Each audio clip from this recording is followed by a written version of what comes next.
Hey guys, welcome back to the garage. As usual, in this video, I'm going to be doing some stuff that I have no business doing and have no experience with. I'm going to be finishing up installation of a completely custom-made air conditioning system for my GT6, as well as working on the interior carpeting. So, here we go.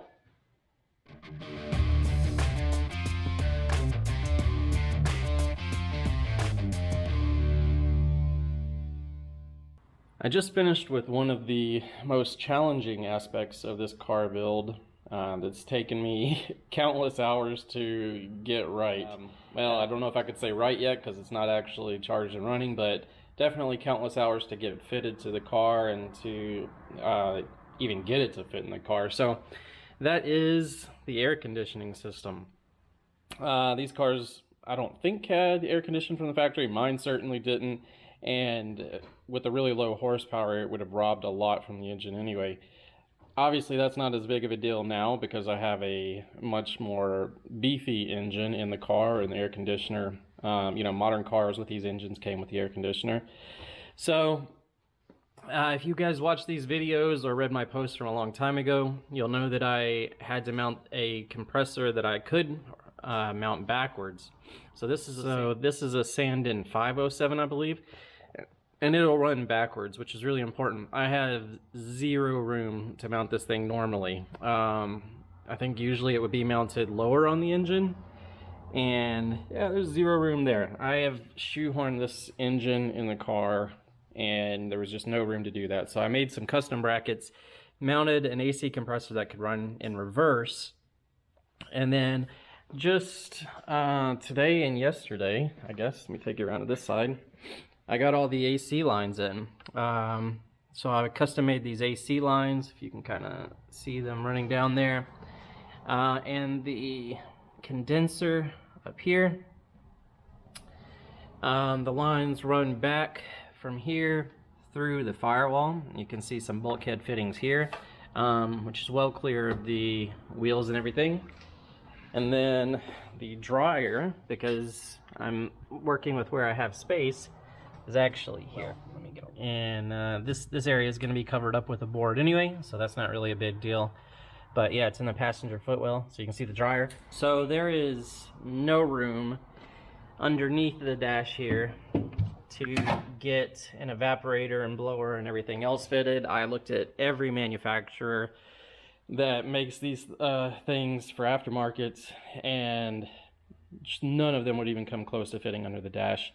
So what I ended up doing is something probably a bit weird, and I went with the trunk mount unit. So you can see from the dryer down there, the hoses that I custom made run back here to the, I think it was called the sometimes seat. And they call it that because you could sometimes fit somebody there, but usually not. I have no plans of ever having a small child sit behind the seats here. But what I did have room for, thankfully, is a trunk mount AC unit. So this is from Vintage Air, and it fit pretty much perfectly there. I made some custom brackets, welded these up to hold it in place. And then when the seats are installed, they will cover up most of this, so you won't see too much of it. But you'll still have a really good AC system back here. I'll probably mount the switches right about here. And the thing is, you won't really see any of this because the car has a parcel shelf which runs along the back, just, a flat board basically. It's covered in carpet and comes up to here. And usually it would go down, and this is just an empty space back here kind of doing nothing. But because I'm going to have the AC here, I am actually just going to extend that parcel shelf forward a little bit and then kind of square it down. So it will actually look pretty close to stock. There won't be any really weird, it won't look odd. You won't see this box sticking out of anywhere because it'll kind of just continue from the back and go down here. So I might even have some room to mount some speakers and stuff on either side of it inside and give me a little bit better audio quality. So yeah, taking a lot of work between making the custom lines, getting all this stuff to fit, and mainly getting the compressor bracket and condenser and everything else to fit there. It's been a ton of work, but I'm super excited that I was able to get it fit in the car because I am in Texas and driving a vehicle without air conditioner here for 9 months out of the year is miserable. So, yep, that's it. Let me know what you guys think about it. I'll be able to give you more pictures and everything, or more video on it as we get closer and start getting the interior installed, but that is it in the car. I'm starting on the interior, and as most of you guys know who've watched any of my build progress, I didn't get pretty much anything with the car. It was just a rusted out shell and various parts in boxes.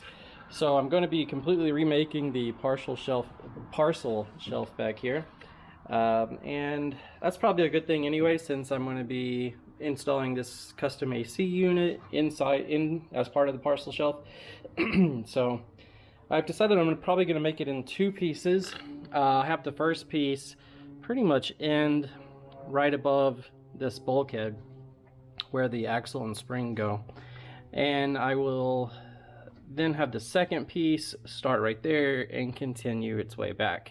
That way, if I ever need to work on this area, I can take that piece out fairly easily, and I won't have to take apart the AC unit. So I'm going to start working on mocking up that wood piece, and we'll see if I can get it fit in the car.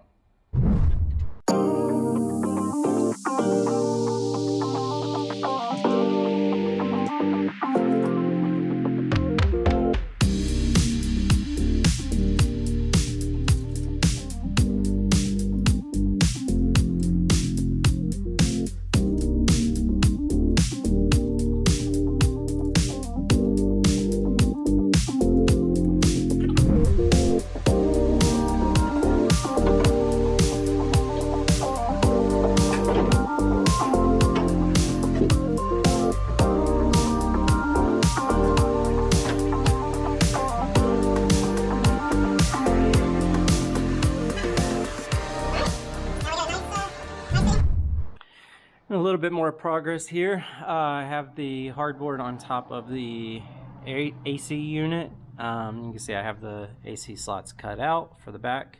I'm not sure if I'm going to run hoses there or exactly what I'm going to do yet. But yeah, this one's a little bit more complicated because I had to go around the wheel wells and stuff, and so I still need to do a little bit of finishing trim, but looking better. Now I just need to test fit the seats and make sure that this stuff right here isn't going to interfere. If it does, I might have to cut it back a little bit. And then once I verify clearance, I can make the front part of the box that comes down and joins the floor. 30 minutes later, and here we go. You can see I have the front of the parcel shelf trunk area cut out. It all flows together really nicely. And we have the AC unit mostly covered. I'll probably put the controls for the AC unit right here. Obviously not ideal for ergonomics having them behind the seat and, you know, in the middle of the car, but when you're trying to stuff 10 pounds of potatoes in a 5-pound Triumph GT6 bag, you get what you get. But this came out pretty well, so I'm happy with it. The key secret with doing these things is to go slow and just do a little bit at a time. Take off a little bit and a little bit until it fits. If you try to get clever and take off a ton at once, you're going to end up overcutting and screwing yourself. So this came out good. I'm going to put some brackets up here to hold everything in place properly, and then move on to the next step.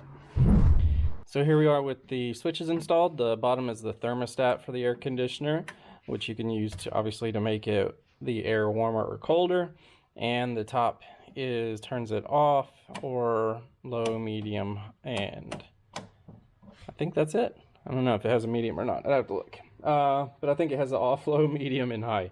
So yeah, obviously not the most ergonomic place in the world to have these between the seats, but again, you work with what you've got. I'm trying to decide if I'm going to leave this guy on here or not. This is actually the intake for the AC unit, but I might hack this off and try to just do like a screen over it. I mean, to be honest, you'll never see this one way or the other once the seats are in here. It's kind of just hidden behind everything.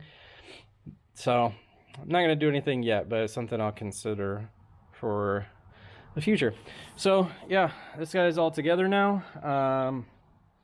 Just need to get everything put back together, figure out a good mounting solution for it to hold it to the car, make sure it doesn't move, and then we can start the process of carpeting. On the passenger side footwell, you can see I have the AC dryer. There was no place for it to go under the bonnet, so that was pretty much the only place I could easily fit it. But that does present a problem for the passenger's feet. We don't want them in that area. I put up some little angle brackets there and then made up this foot panel. So we get that in there just right. And it's held on with some industrial Velcro. And that's pretty solid. So then we'll just need to carpet that and we should be good to go. All right, so another update here. I wasn't really happy with the switches or knobs, I guess you'd call these, for the AC sticking out of the carpet. It just looked kind of terrible. And plus I wanted the, the dial on there to show, if you can see it, what the status is of the AC.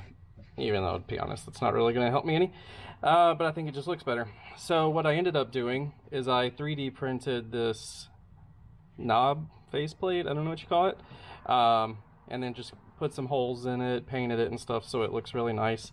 And then that just sits inside the cutout here, so I can remove it fairly easily just by removing these screws, and then pull this faceplate and access the switches if I need to. Honestly, that's also way better than having to take all of this apart to get to these switches if I need to do that. So yeah, this is my solution. I think it looks pretty good. So let me know what you guys think, obviously in the comments, but I'm pretty happy with it. All right, so another update here. You can see I have the doors on. The car is going to be going back to the painter for final cut and a few more coats of clear coat just to get out any orange peel that was left. I also had to do a bit of work on the steering, getting that all buttoned up, so you can see I have the steering wheel in.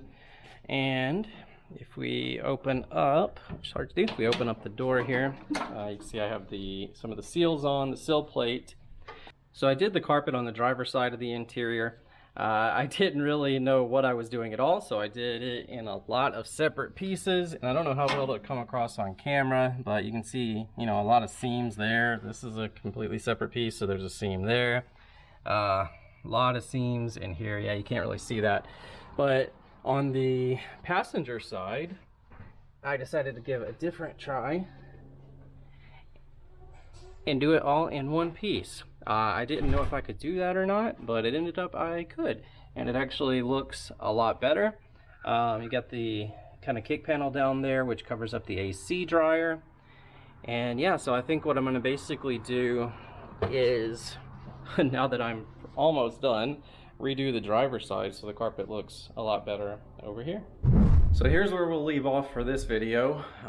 It's been a good learning experience trying to figure out how to do carpet on a car like this, because I've never done it before. But wanted to show you guys where we sit right now. So here is the car. As I mentioned, I'm going to redo this driver's side carpet, but for right now it is in there. We got the parcel shelf and the AC system all covered, along with the new control panel. The passenger side came out really well, so I will leave that carpet. And then here's the new parcel shelf that's been made for the back, and it's all set in there. So I'm pretty happy with how all this has turned out so far. One thing I am going to be doing, I can show you real quick, is I have these vents that came with the trunk mount kit, and they're pretty nice.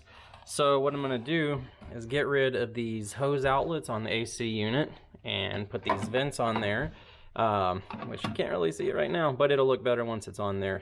And then you'll be able to direct the AC forward however you want it to, probably just between the seats, But yeah, so that's it for this video. Hopefully you guys found that somewhat helpful, but thanks for watching, and we'll see you again soon.